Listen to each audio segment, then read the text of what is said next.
नमस्कार, technical analysis course के इस 14th पार्ट में आपका स्वागत है। शुरुआत के कुछ लेक्चर से हम टेक्निकल एनालिसिस के पैटर्न्स को समझते आए हैं और अब हम इंडिकेटर्स की तरफ बढ़ेंगे।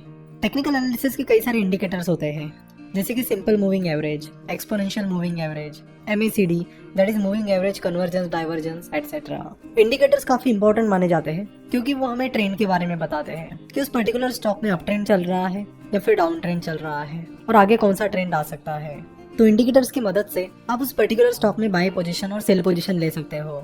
तो इंडिकेटर्स की मदद से आप ये पता कर सकते हो कि उस स्टॉक को आपको खरीदना चाहिए या फिर नहीं। साथ ही इंडिकेटर्स आपको एग्जिट के बारे में भी जानकारी देते हैं कि कब आपको शेयर को बेचना चाहिए। तो हम शुरुआत करेंगे मूविंग एवरेज इस इंडिकेटर से।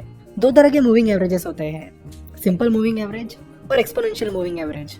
तो सबसे पहले सिंपल मूविंग एवरेज देखते हैं। एवरेजेस को तो हम सब जानते हैं।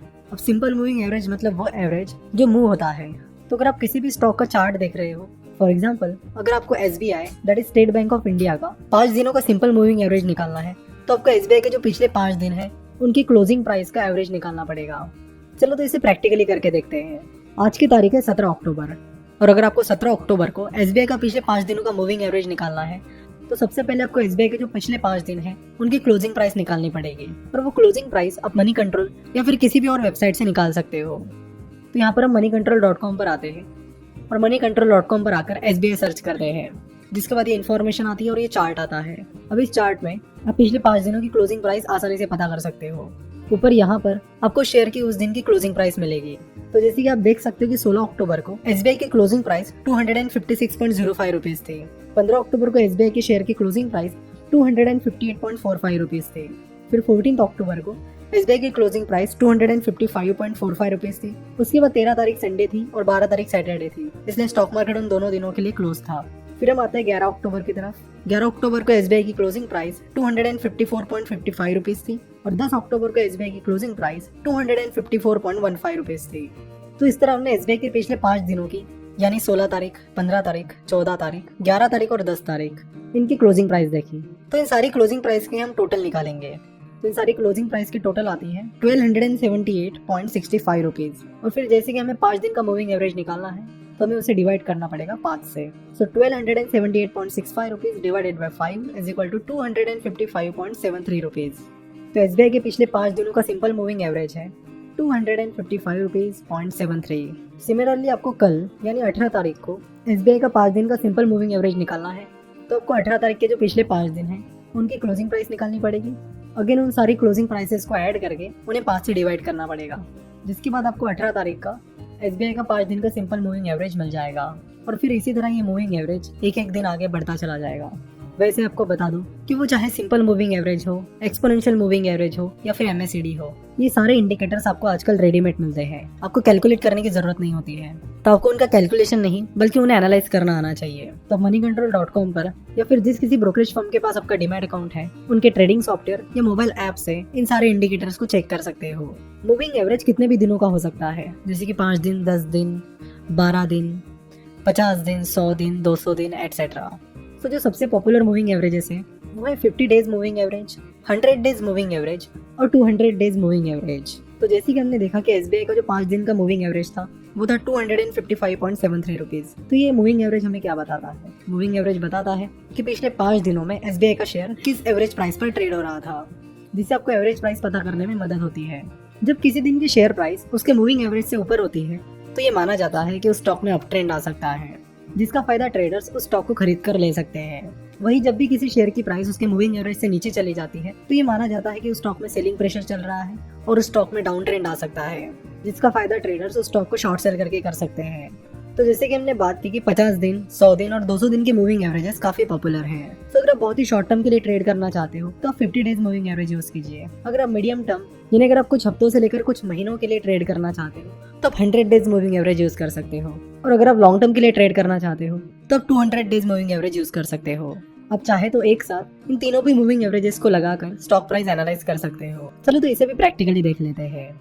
तो सबसे पहले आप moneycontrol.com पर जाकर SBI सर्च कीजिए। उसके बाद आपको यहाँ पर ये चार्ट मिलेगा, जहाँ पर आपको क्लिक करना है एडवांस इंटरैक्टिव चार्ट पर। उसके बाद आप अपना कर्सर चार्ट टाइप पर लाइए और यहाँ पर क्लिक कीजिए कैंडलस्टिक पर। तो फिर आपको यहाँ पर जापानीज कैंडलस्टिक पैटर्न दिखेगा और फिर आप ओवरलेस पर कर्सर ले जाइए और क्लिक कीजिए सबसे लास्ट वाला option that is simple moving average. और यहाँ पीरियड में आप डालिए 5, क्योंकि आप 5 दिन का मूविंग एवरेज निकाल रहे हो। तो उसके बाद 5 डे मूविंग एवरेज की जो लाइन है वो आपको इस तरह रेड कलर में दिखेगी।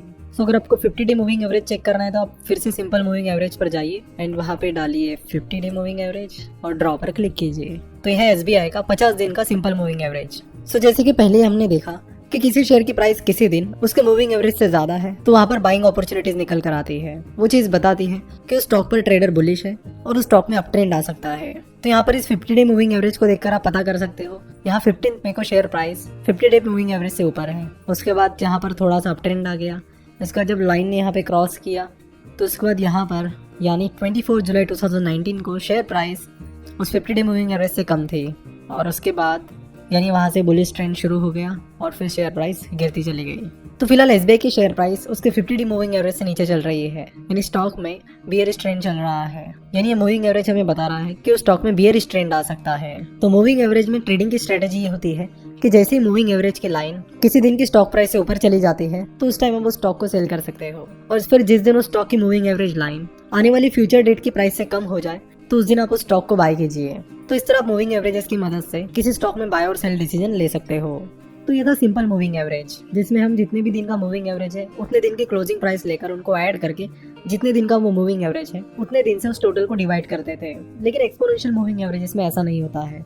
एक्सपोनेंशियल मूविंग एवरेजेस में जो रिसेंट डेट्स हैं उन्हें ज़्यादा इंपॉर्टेंस दिया जाता है, जबकि जो पुरानी डेट्स हैं उन्हें कम इंपॉर्टेंस दिया जाता है। जैसे अगर हमारा पुराना एग्जांपल लिया जाए तो एक्सपोनेंशियल मूविंग एवरेज में 16 अक्टूबर की क्लोजिंग प्राइस को सबसे ज्यादा इंपॉर्टेंस दिया जाएगा। उसके बाद 15 अक्टूबर की शेयर प्राइस को इंपॉर्टेंस दिया जाएगा। उसके बाद 14 तारीख को ज्यादा इंपॉर्टेंस दिया जाएगा। उसके बाद 11 और लास्ट में 10 तारीख को, यानी 10 तारीख को सबसे कम इंपॉर्टेंस मिलेगा, वही 16 तारीख को सबसे ज्यादा इंपॉर्टेंस मिलेगा। तो सिंपल भाषा में बात की जाए तो एक्सपोनेंशियल मूविंग एवरेजेस में जो रिसेंट डेट्स होती है उनको ज्यादा इंपॉर्टेंस दिया जाता है। एक्सपोनेंशियल मूविंग एवरेजेस में ये माना जाता है कि जो रिसेंट ट्रेंड है और जो रिसेंट प्राइसेस है वो ज्यादा इंपॉर्टेंट है। तो एक्सपोनेंशियल मूविंग एवरेजेस को आपको निकालने की जरूरत नहीं होती। एक्सपोनेंशियल मूविंग एवरेज आपको रेडीमेड यहाँ पे मिल जाता है। यहाँ पर ओवरलेस पर क्लिक करने पर आपको सेकंड ऑप्शन मिल जाएगा एक्सपोनेंशियल मूविंग एवरेज। फिर जितने भी दिन का मूविंग एवरेज आपको निकालना है, लेट से 12 दिन का मूविंग एवरेज आपको निकालना है, तो आप यहाँ पर पीरियड 1 में 12 डाल दीजिए और यहाँ ड्रॉ पर क्लिक कर दीजिए। उसके बाद ये जो ग्रीन कलर की लाइन है ये आपको 12 दिन का एक्सपोनेंशियल मूविंग एवरेज बताइए। अगर आपको 50 दिन का ही एक्सपोनेंशियल मूविंग एवरेज निकालना है तो आप 50 दिन का निकाल सकते हो, जिसके बाद आपको ये लाइन कुछ इस तरह दिखेगी। एक्सपोनेंशियल मूविंग एवरेजेस को भी आप सिंपल मूविंग एवरेज की तरह ही यूज कर सकते हो और उसी तरह अपनी बाइंग और सेलिंग पोजीशन ले सकते हो। वैसे ज्यादातर ट्रेडर सिंपल मूविंग एवरेजेस की बजाय एक्सपोनेंशियल मूविंग एवरेज देखना पसंद करते हैं, क्योंकि वो भी मानते हैं कि जो रिसेंट प्राइस ट्रेंड है वो पुराने प्राइस ट्रेंड से ज्यादा इंपॉर्टेंट है। आशा करता हूँ कि आज के इस एपिसोड में आपको मूविंग एवरेज अच्छे से समझ में आया होगा। मूविंग एवरेज एक बहुत ही सिंपल इंडिकेटर है जो हमें क्लियर कट बता देता है कि कहाँ पर आपको बाइंग पोजीशन लेनी चाहिए, कहाँ पर सेलिंग पोजीशन लेनी चाहिए और आगे उस शेयर का ट्रेंड क्या हो सकता है। तो मूविंग एवरेज बहुत ही सिंपल और अच्छा इंडिकेटर है। उसके बाद जो इंडिकेटर आता है वो आता है MACD, that is moving average convergence divergence, जिसके बारे में हम अगले एपिसोड में बात करेंगे। वीडियो देखने के लिए और हमारे साथ जुड़े रहने के लिए आपका बहुत बहुत धन्यवाद।